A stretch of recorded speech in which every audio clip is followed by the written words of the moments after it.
एवं मीडिया कार्य आम माझी बाबू एवं आज आम दल सामिल होता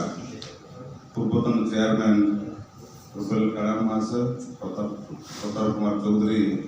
social worker Patangi, Ranjit Kumar Pangi social worker Kotia GP Patangi block एवं सीताकांत नायक रिटायर्ड टीचर पटांगी,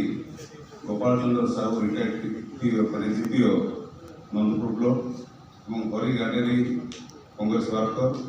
एवं Purnakuntha Congress worker Patangi block, Paramesh Pangi Congress youth leader Patangi block, Ranjan Khura Congress social worker Simra block, Lochu Ganderi Congress worker Patangi, Dwaitari Hooda Congress worker Simra block एवं उद्धव मुदली कांग्रेस वर्कर सिमरा ब्लॉक, रांजू जानी कांग्रेस समिति मेंबर उपरकंडी सिमरा ब्लॉक, पूर्व कुलदीप समिति member president Simra block Gundapur GP Simra block, Sukumar Biswal awarded retired teacher